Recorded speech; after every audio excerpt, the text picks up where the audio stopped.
السلام علیکم ورحمۃ اللہ وبرکاتہ۔ آج میں آپ کو ایک ایسے کبیرہ گناہ کے بارے میں بتانا چاہتی ہوں جس کی طرف اکثر ہماری توجہ نہیں رہتی اور ہم شاید سمجھتے بھی نہیں ہیں کہ یہ کوئی گناہ کا کام ہے، جبکہ یہ کبیرہ گناہوں میں سے ایک گناہ ہے۔ آپ جانتے ہیں نا، کبیرہ گناہ وہ ہوتے ہیں جن کے اوپر اللہ تعالیٰ کی طرف سے کوئی وعید ہو، جہنم کی بات ہو، عذاب کی بات ہو، لعنت ہو یا ایسی کوئی بات حدیث میں آتی ہو۔ تو یاد رکھیے، ایک گناہ ایسا ہے کہ جو عام ہمارے معاشرے میں کیا جاتا ہے، لیکن اس کو ہم گناہ نہیں سمجھتے بلکہ عام بات سمجھتے ہیں۔ وہ کیسے؟ کہ جب ہم کسی کے ساتھ کوئی نیکی کرتے ہیں، کوئی احسان کرتے ہیں، تو اس کے بعد یا تو بالکل واضح الفاظ میں یا ڈھکے چھپے انداز میں بعض دفعہ باتوں میں اس کو لگا دیتے ہیں کہ ہم نے تمہارے ساتھ ایسا نیکی کا کام کیا، یا فلاں وقت میں ہم نے تمہاری مدد کی۔ کبھی طنز بھی کر دیتے ہیں، کوئی تانوں کی بات بھی کر دیتے ہیں اور اس کو جتاتے ہیں کہ ہم نے اس کے ساتھ کتنی بھلائی کی، یا ان کے بارے میں ادھر ادھر ایسی باتیں کرتے ہیں جو ان کی عزت پہ حرف ہوتی ہیں۔ یعنی لوگوں کو بتانا کہ میں نے تو اس وقت میں تو یہ ایسے تھے اور یہ تو کنگال تھے اور ہم نے ان کے ساتھ یہ کیا اور ایسے کیا اور ایسے کیا، جو پھر اس کو جب پہنچتی ہیں تو اس کے لیے انتہائی شرمندگی کا اور غم کا باعث بنتی ہیں۔ اور بعض دفعہ تو انسان سوچتا ہے کہ کاش اس احسان جتانے والے نے کبھی مجھ پہ کوئی احسان کیا ہی نہ ہوتا، کیونکہ اب جو ذلت یا پریشانی یا تانے ہر وقت اس کو سننے پڑتے ہیں، تو اس سے بہتر تھا کہ وہ اس مصیبت کو جھیل جاتا لیکن اس کا احسان نہ لیتا، کیونکہ احسان کرنے والا بار بار اس کو یاد کراتا ہے اور زندگی بھر کی ایک شرمندگی اس کے ساتھ لگ جاتی ہے۔ بے شک کسی کے ساتھ بھلائی کرنا، کسی کی مدد کرنا، کسی کے ساتھ نیکی کرنا بہت بڑا اجر کا کام ہے۔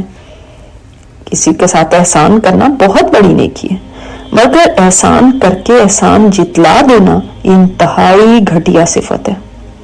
ایسے لوگوں کو عربی میں منان کہتے ہیں، اردو میں احسان جتانے والا کہتے ہیں۔ یعنی ایک انسان کسی کو کچھ دے تو اس کے بعد اس کو جتا دے۔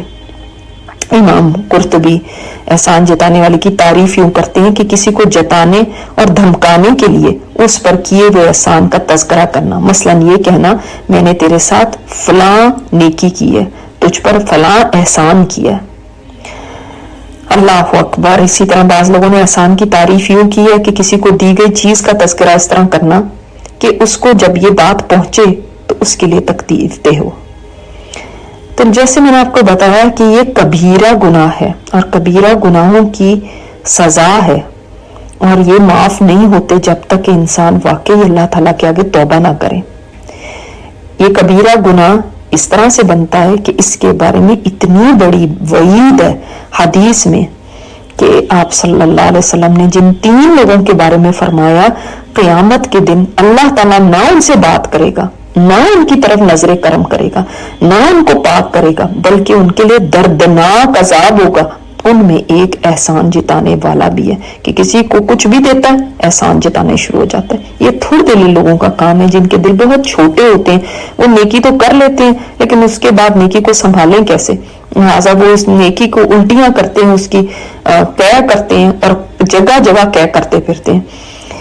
لہٰذا اگر آپ نے کبھی احسان جتایا ہوا ہے تو فوراً اللہ تعالیٰ سے اس کے اوپر معافی مانگیے، اللہ تعالیٰ کے سامنے توبہ استغفار کیجیے، کیونکہ نسائی کی حدیث میں ہے کہ آپ صلی اللہ علیہ وسلم نے فرمایا کہ 3 لوگ جنت میں داخل نہیں ہوں گے، والدین کا نافرمان، احسان جتانے والا اور شراب کا عادی۔ یہ 3 لوگوں نے جنت میں نہیں جانا۔ اب خود سوچیں کہ ایک طرف انسان سوچے کہ میں نے تو بڑی کسی کے ساتھ نیکی کی ہوئی ہے، اور دوسری طرف وہ اس کو جنت سے محروم کرنے کا سبب بن جائے جب وہ احسان جتائے۔ سوچیں کہ کتنا بڑا جرم ہے یہ کہ اللہ تعالیٰ نے اس بندے کو جنت سے محروم کر دیا اس بات پہ کہ یہ احسان جتاتا ہے۔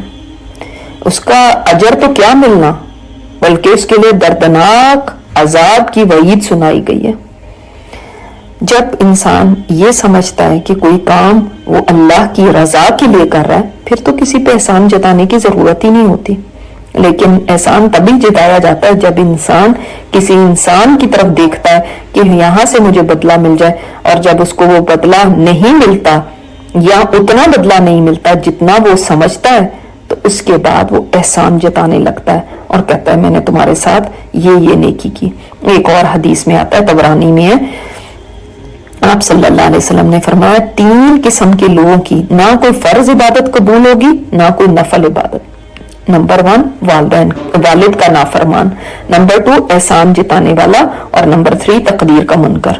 اس کے بعد ہم سب کو بہت کیئرفل ہو جانا چاہیے، اپنی زبانوں کے اوپر قابو رکھیے، اور کوئی نیکی کر لیں تو اس کو بھول جائیں اور کبھی بھی احسان نہ جتائیں، اور کسی کو نہ اس چیز کی ہوا لگنے دیں کہ میں نے کسی کے ساتھ فلاں وقت میں کیا نیکی کی تھی۔